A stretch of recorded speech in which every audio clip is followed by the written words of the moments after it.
नमस्कार दोस्तों, स्वागत है आपका हमारे चैनल स्टडी वेंजर्स में। पढ़ के तो देखो।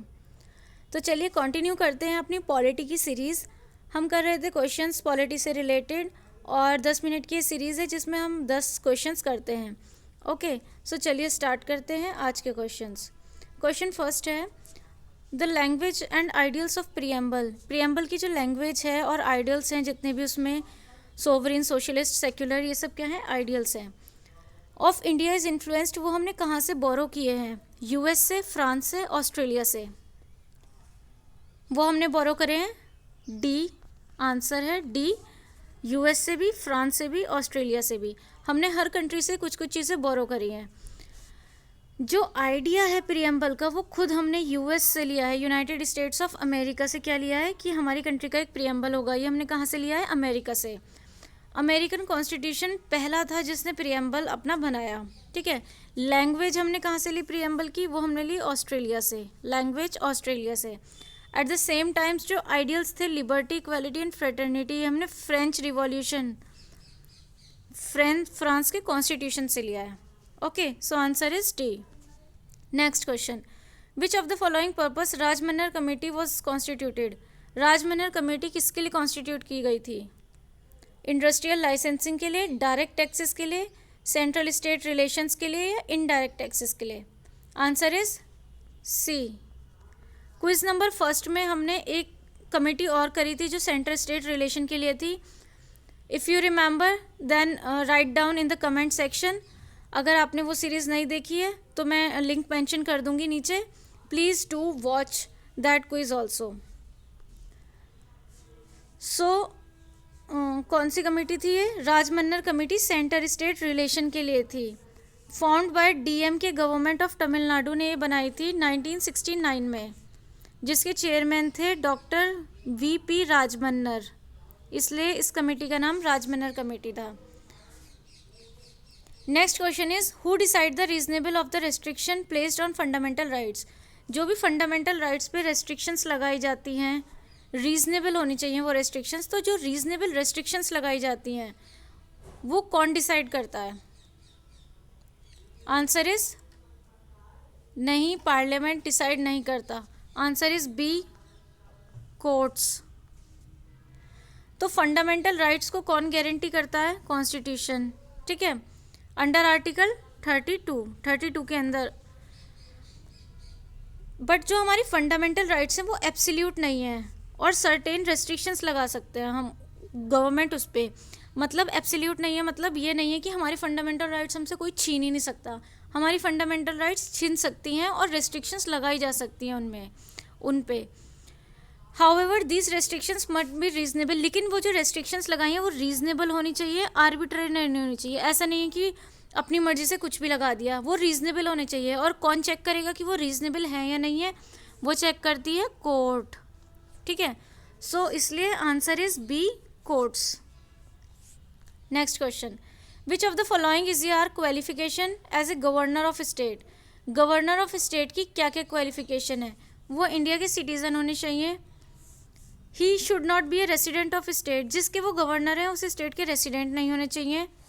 एंड वो 35 साल कंप्लीट कर चुके हों। So answer is first and third option, that is B. Answer is B. Second वाली नहीं होगी क्योंकि ये पूछ रहा है कि गवर्नर की क्या क्या क्वालिफिकेशन है कॉन्स्टिट्यूशन के अकॉर्डिंग, ठीक है, जो हमारे कॉन्स्टिट्यूशन में लिखी है। और हमारे कॉन्स्टिट्यूशन में सिर्फ फर्स्ट वाली और ये थर्ड वाली लिखी है, इसलिए आंसर इज 1 और 3 बी। ओनली क्वालिफिकेशन जो हमारे उसमें लिखी है कॉन्स्टिट्यूशन में वो ये है कि 35 ईयर होने चाहिए और इंडियन सिटीजन होने चाहिए। अंडर आर्टिकल 153 एक और आर्टिकल एड ऑन हो गया। इलीगल इमाइग्रेंट्स जो थे वो कौन सी कंट्री के एलिजिबल नहीं हैं सिटीजनशिप एक्वायर करने के लिए अंडर सिटीजनशिप अमेंडमेंट एक्ट 2019। 2019 में जो नया सिटीजनशिप अमेंडमेंट एक्ट आया था उसके तहत कौन सी कंट्री के सिटीजन्स जो हैं वो इंडिया की सिटीजनशिप नहीं ले सकते। किसके नहीं ले सकते? म्यांमार के। Answer is a. बाकी इन तीनों कंट्री के ले सकते हैं citizenship. Hindu, Sikh, Buddhist, Parsis, Christians. ये सारी कम्युनिटीज़ अफ़गानिस्तान, बांग्लादेश और पाकिस्तान से एलिजिबल थी। म्यांमार की उसमें कोई बात नहीं हुई, इसलिए म्यांमार आंसर होगा। Next question, which of the following article in part 3 are related to freedom of religion. Freedom of religion कौन से आर्टिकल से कौन से आर्टिकल तक फ्रीडम ऑफ रिलीजन की बात की गई है कॉन्स्टिट्यूशन में? Answer is T, article 25 to 28। Right to freedom of religion की बात करिए 25 to 28। No person can be compelled to practise any religion. कोई भी पर्सन किसी भी रिलीजन को प्रैक्टिस कर सकता है, उसे कोई मनाही नहीं है। फ्रीडम ऑफ कॉन्साइंस है, फ्रीडम ऑफ प्रोफेशन है, प्रैक्टिस एंड प्रोपोगेट, अपने रिलीजन को प्रोपोगेट भी कर सकते हैं। ये सारी चीज़ें कॉन्स्टिट्यूशन में गिवन है under article 25 to 28। Next question, which of the following writ is issued to prevent the lower court from exceeding its jurisdiction. कौन सी रिट ये इशू करती है कि जो लोअर कोर्ट्स हैं वो अपनी जुरिडिक्शन से बाहर जाके कुछ काम ना करें? इसका आंसर बहुत सिंपल है, आंसर इज सी, प्रोहिबिशन। नाम से ही पता चल रहा है, prohibition means to prohibit. Prohibit means मना कर रही है। क्या मना कर रही है? कि तुम अपनी जुरिडिक्शन से बाहर जाके काम नहीं करोगे। तो हायर कोर्ट्स जो हैं वो लोअर कोर्ट्स को प्रोहिबिट करती हैं, फॉरबिड करती हैं, मतलब मना करती हैं। So answer is C, prohibition. Comment section में मेंशन करिए कि हमारे इंडियन कॉन्स्टिट्यूशन में कितने रिट्स दिए हुए हैं, ठीक है। So 8th question is right to equality कौन से आर्टिकल से कौन से आर्टिकल तक गिवन है कॉन्स्टिट्यूशन में? राइट टू इक्वालिटी, अच्छा फंडामेंटल राइट्स जो हैं वो कौन से आर्टिकल से कौन से आर्टिकल तक हैं? Please mention in comment section. So answer is B, 14 से 18 तक राइट टू इक्वालिटी की बात की गई है। राइट टू इक्वालिटी 14 से 18 तक बात की गई है। 14 बोलता है state shall not deny any person equality before law और the equal protection of law within the territory of India. किसी भी पर्सन को इंडिया की टेरिटरी के अंदर किसी भी कोई भी स्टेट या कोई भी पर्सन इक्वालिटी ऑफ लॉ के लिए मना नहीं कर सकता। ये बात की गई है आर्टिकल 14 में।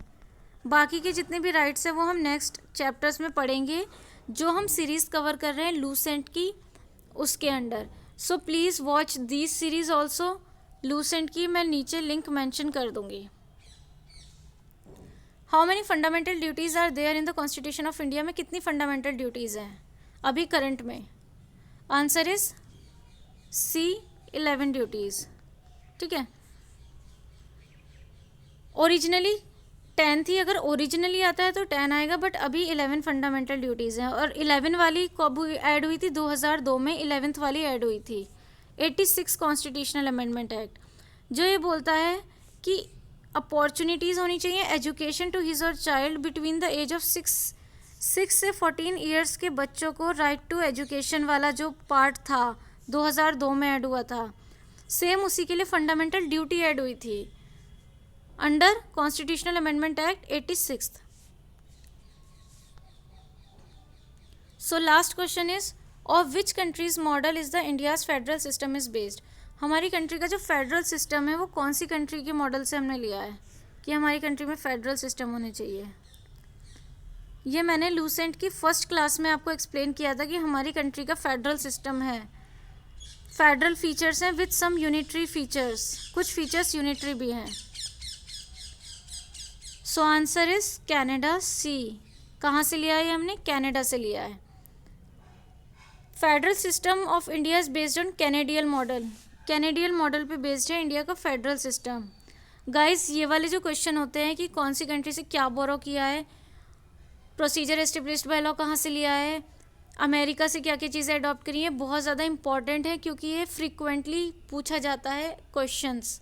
ये क्वेश्चंस बहुत ज़्यादा पूछे जाते हैं एंड मोस्ट रिपीटेड क्वेश्चंस हैं। और अगर डायरेक्ट नहीं पूछते अब तो स्टेटमेंट में दे देते हैं, और एलिमिनेट करने के लिए हमें याद रखने बहुत ज़्यादा ज़रूरी है, ठीक है। तो इसलिए पॉलिटी की वो सीरीज़ कंप्लीट कर लें आप, then try to attempt these questions also. Series भी करते रहें, स्टैटिक पोर्शन भी कवर हो जाएगा और उसके साथ साथ जो मैं क्वेश्चंस करा रही हूँ, क्वेश्चन प्रैक्टिस करा रही हूँ, ओनली 10 क्वेश्चंस इन 10 मिनट्स। ये बहुत ही कम टाइम है जिसको हम खाना खाते हुए, टीवी देखते हुए या फिर ट्रैवल करते हुए बहुत ईजिली देख सकते हैं और इससे हमारी प्रिपरेशन भी पता चलेगी। ठीक है, so this is the last question. Please like, share and subscribe our channel. Thank you so much. Jai Hind.